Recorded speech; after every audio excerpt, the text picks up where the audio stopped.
સદગુરુ ભગવાન કી જય। સવારામ બાપાની જય। ઓમ નમઃ પાર્વતી પતે હર હર મહાદેવ।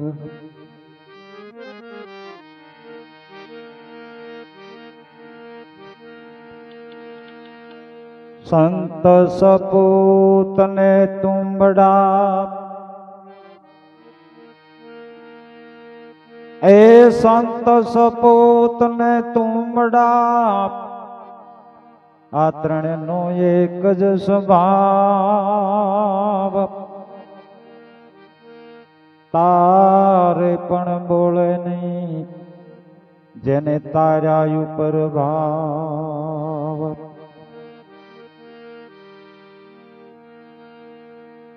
સંત સપૂત ને તુંબડા આ ત્રણનો એક જ સ્વભાવ।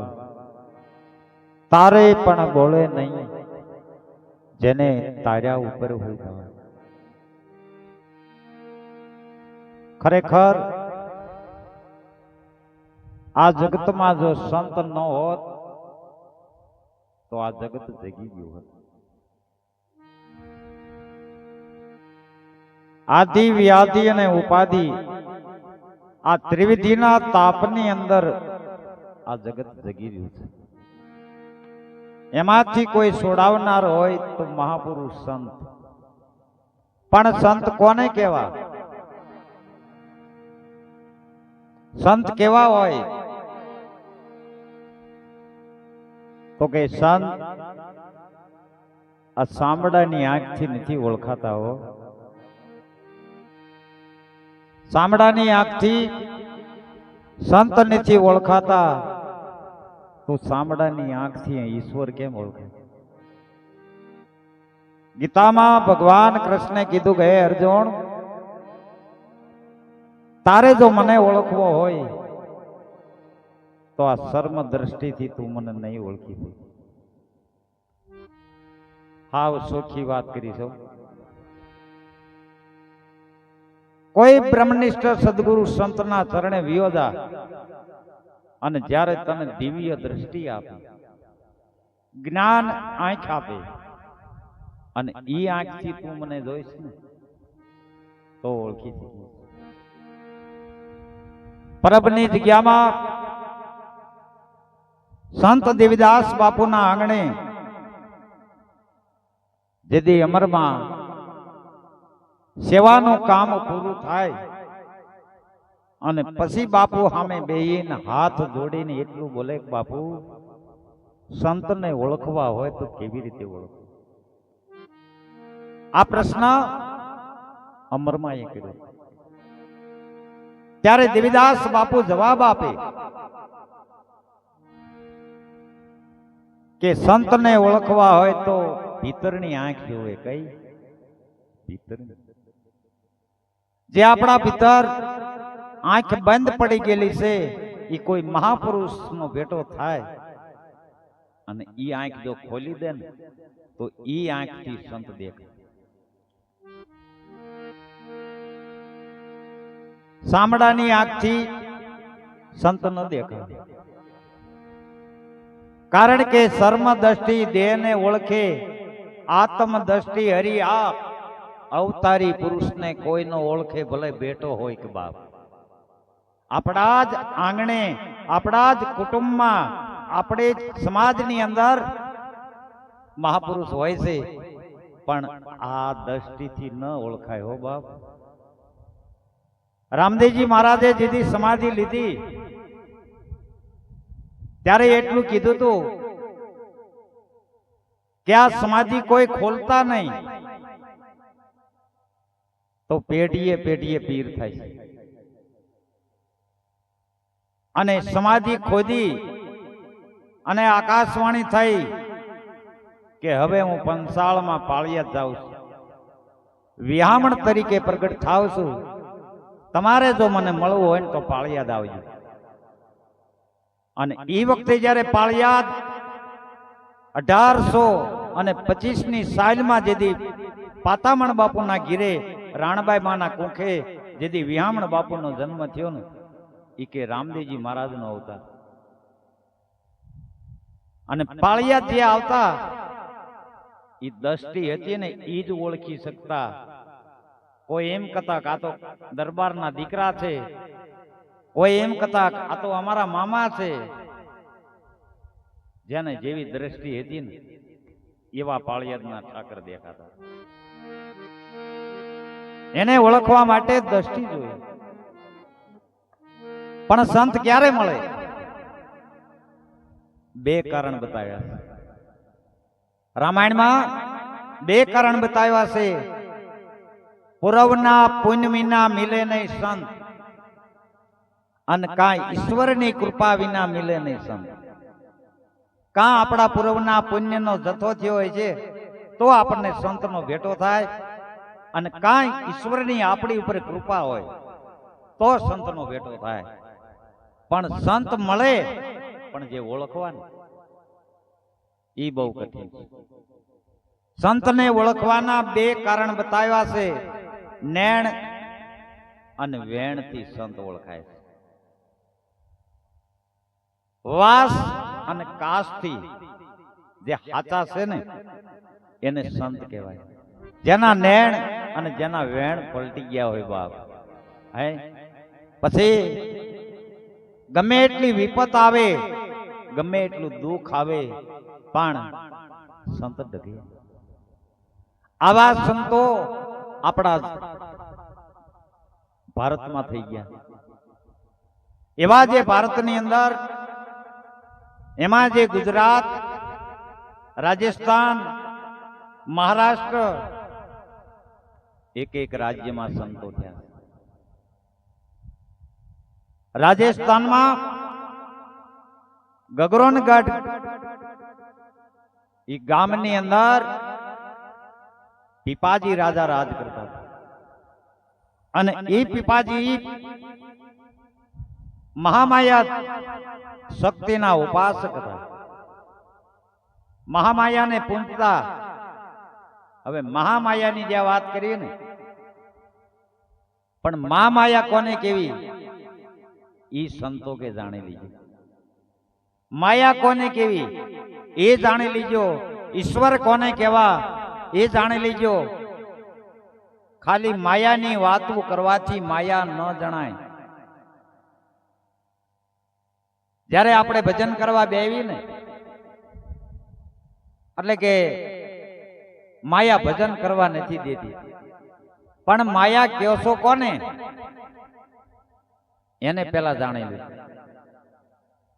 જો જાણી લેવી પછી આપણને ખબર પડી જાય આને માયા કહેવાય તો આપણે શેઠા રહેવી ને.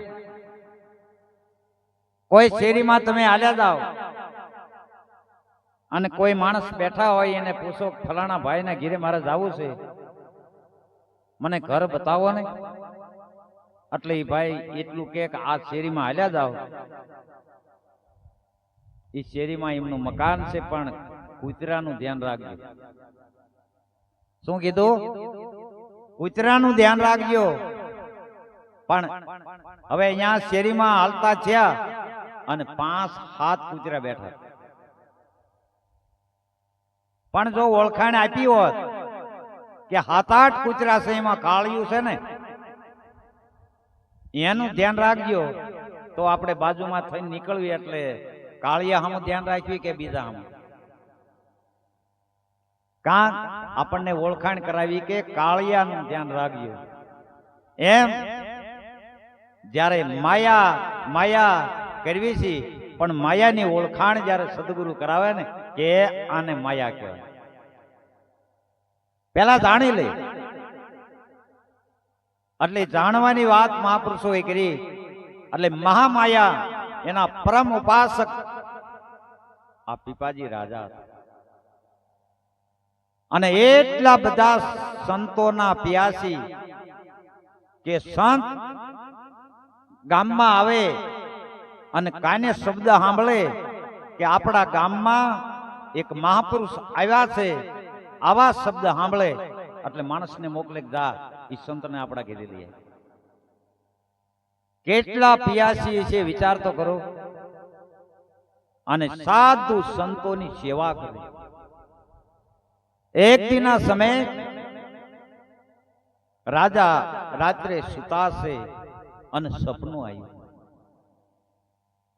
રાત્રે સપનું આવ્યું અને સપનામાં માં માયાએ સપનામાં જઈને કીધું કે રાજા તું કાશીની અંદર જા, રામાનંદ સ્વામી મહાપુરુષ છે એના ચરણે વિયોજા, ઈ તારો ઉદ્ધાર કરશે. અને સપનાની અંદર રામાનંદ સ્વામીનો ફોટો પણ જોયો, દ્રશ્ય જોયું. હવાર પડી અને રાજાએ સભા ભરી અને વાત કરી કે આજ રાતે મને સપનું આવ્યું અને સપનામાં એક સંત મને દર્શન દીધા. પીપાજી રાજાના જે કુંવર હતા ને એને ગામમાં ઘીરે ઘીરે કહી દીધું કે જેના ઘીરે સંતનો ફોટો હોય ને એ ફોટો લઈને મારા ઘીરે આવો. આખા ગામના માણસો ઘીરે ઘીરેથી ફોટા લાવે છે મહાપુરુષના. હે બાપુ આ સંત સપનામાં આવ્યા હતા કે ના? બીજો ફોટો દેખાડે, આ સંત આવ્યા હતા. એમ કરતા કરતા કાશી રામાનંદ સ્વામીનો ફોટો દેખાડ્યો અને પીપાજી રાજાએ કીધું કે હા આ સંત મને સપનામાં આવ્યા હતા. અત્યારે કોઈને પૂછી જવો આ સંત અત્યારે હાલ પ્રગટ છે? એટલે કોઈ સમાચાર આપ્યા કે હા રામાનંદ સ્વામી છે, કાશીની અંદર એમનો આશ્રમ. તો તૈયાર કરો રથ અને મારે રામાનંદ સ્વામીને મળવા જવું. અને રથ તૈયાર કર્યો. રથ લઈ અને પીપાજી રાજા ઈ કાશી આવે અને કાશી આશ્રમના દરવાજા બહાર રથને છોડ્યો, ઘોડા બાંધ્યા અને નીચે ઉતરી અને દરવાજે જઈ અને દ્વારપાળને જઈને એટલું કીધું કે રામાનંદ સ્વામીને જઈને કહો બહાર દરવાજે રાજા ઉભા છે અને આપને મળવું. શબ્દ ઉપર ધ્યાન આપજો. શું કીધું? દરવાજે એક રાજા ઉભા છે અને આપને મળવું છે. અને એ દ્વારપાળે જઈ અને રામાનંદ સ્વામીને જઈને વાત કરી કે બાપુ દરવાજે એક રાજા આવ્યા છે અને આપને મળવું છે, એટલે હું તમને સમાચાર દેવા આવ્યો. ત્યારે રામાનંદ સ્વામી એટલું બોલાતા એ ભાઈને જઈને કહી દે હું રાજાને નથી મળતો. શું કીધું? હું રાજાને મળતો નથી. અને દ્વારપાળે આવી અને પીપાજી રાજાને આવીને વાત કરી, મહારાજ અમારા ગુરુદેવ એમ કે છે કે હું રાજાઓને મળતો નથી. પણ આ તો રાજા જ્ઞાની હતા, સંતોની સભામાં બેહવા વાળા હતા, એટલે વાત ફેરવી નાખી. વાત ફેરવી નાખી અને દ્વારપાળને જઈને કીધું જા તારા ગુરુદેવને કીજે બહાર દરવાજે એક દાસ ઉભો છે, આપને મળવું. શું કીધું? દરવાજે એક દાસ ઉભો છે અને આપને મળવું છે. અને આ સમાચાર જ્યારે રામાનંદ સ્વામીને દીધા કે દરવાજે એક દાસ ઉભો છે અને આપને મળવું છે, આ સમાચાર જ્યારે રામાનંદ સ્વામીએ સાંભળ્યા અને ત્યાંથી ઉભા થયા કે દાસ દરવાજે ઉભો હોય ને તો મારે મળવા જવું. આ વાત શું કહેવા માંગે છે કે આપણે મહાપુરુષ પાસે જાવી છીએ પણ કાંઈક બનીને જાવી છે. રાજા બનીને જાવી છીએ, દરબાર બનીને જાવી છીએ, રાજપૂત બનીને જાવી છીએ, પણ જો દાસ બનીને જાવી ને તો સંત સામે બે ડગલા હાલી તમને મળવા આવે. આ વાત એ પીપાજી રાજા જ્યારે દર્શન કરી અને પોતાના રાજમાં આવે છે અને અહીંયા રામાનંદ સ્વામીને વિચાર આવ્યો કે મારે યાત્રા કરવા જવું છે. યારે એમનો શિષ્ય સમુદાય લીધો, કબીર સાહેબને લીધા, રોહિદાસ બાપાને લીધા. આ બધા રામાનંદ સ્વામીના શિષ્ય હતા. રામાનંદ સ્વામીને 14 મુખ્ય શિષ્ય હતા. અને ત્યાંથી યાત્રાનો સંઘ કાઢ્યો અને રાજસ્થાનમાં આ પીપાજીના રાજમાં આવે છે અને ત્યાં રાત્રિ રોકાણ કરે છે. 1 રાત 2 રાત 3 દિવસ, એ 3 દિવસ રોકાણા. અને પીપાજી રાજાએ કીધું કે મારે પણ દ્વારકાની જાત્રાએ આવવું. કાંઈ વાંધો નહીં, હાલો. અને પીપાજી રાજાને 12 રાણીઓ હતી. કેટલા? 12 રાણીઓ. એ 12 રાણીઓને સમાચાર મળ્યા કે રામાનંદ સ્વામીનો સંઘ દ્વારકા જાત્રા કરવા જાય છે અને પીપાજી રાજા પણ જાય છે. તો કે અમારા રાજા જાતા હોય, અમારા સ્વામી જાતા હોય તો અમારે પણ યાત્રા કરવા આવવું. અને આ સમાચાર જ્યારે પીપાજી રાજાને મળ્યા કે રાણીઓ તૈયાર થયા છે, એટલે પીપાજી રાજાએ ગુરુ રામાનંદને પૂછ્યું, બાપુ, રાણીવાસમાંથી સંદેશો આવ્યો છે કે રાણીઓ પણ કહે છે કે અમારે યાત્રાએ આવવું. ગુરુ રામાનંદ એટલું બોલ્યા કે તમારે જો યાત્રાએ આવવું હોય ને તો ભગવા લુગડા પહેરવા પડે અને તુલસીની માળા ડોકમાં નાખવી પડે, તો અમારી હારે તમે આવી શકો. આ વાત જ્યારે કરી એટલે 11 રાણીઓએ ના પાડી કે અમારે ભગવાન નથી પહેરવા, અમારે તુલસીની માળા નથી પહેરવી, અમારે યાત્રા કરવા આવવું નથી. પણ જે 12મા રાણી હતા એનું નામ સીતાદેવી હતું. એ સીતાદેવીએ કીધું કે મારે ભલે ભગવા પહેરવા પડે, ભલે માળા ધારણ કરવી પડે, પણ ગુરુજીની હારે મારે સંગમાં જવું છે. એ રાણી સીતાદેવી એક તૈયાર થયા, ભગવા લુગડા પહેર્યા. પણ ગુરુએ આદેશ કર્યો તો જેને આવવું હોય ભગવા પહેરવાના, માળા ડોકમાં ધારણ કરવાની, યાત્રા કરીને ઘીરે આવો એટલે પછી ભગવા ઉતારી નાખવાનું. તોય 11 રાણીએ ના પડે. અને સીતાદેવી આ સંઘમાં જાય છે. દ્વારકા સંઘ દર્શન કરી અને પાછો અમરેલીની બાજુમાં જે પીપાવાવ ગામ કહેવાય છે ને, ત્યાં પીપા ભગત કે છે રોકાય છે. એમનું જન્મસ્થાન તો રાજસ્થાનમાં છે, પણ અહીંયા રોકાણા હતા. એ પીપા ભગત પીપા વાવમાં ભજન કર્યું. અને ઈ સીતાદેવી અને પીપા ભગત એનો દાખલો છે કે આશરાનો ધર્મ કેવો પડ્યો. પણ એ વાત ઉપર આપણે જવું નથી, ભજનનું દોર લેવું. માટે આજે એક આત્માની પાછળ જે ભજન રાખ્યા છે, માનવ અવતાર મળ્યો છે મારું તારું કરવા માટે નહીં, માયા ભેગી કરવા માટે નહીં, રગડા ઝગડા કરવા માટે નહીં, ફક્ત મળ્યો છે પરમાત્માનું ભજન કરવા માટે.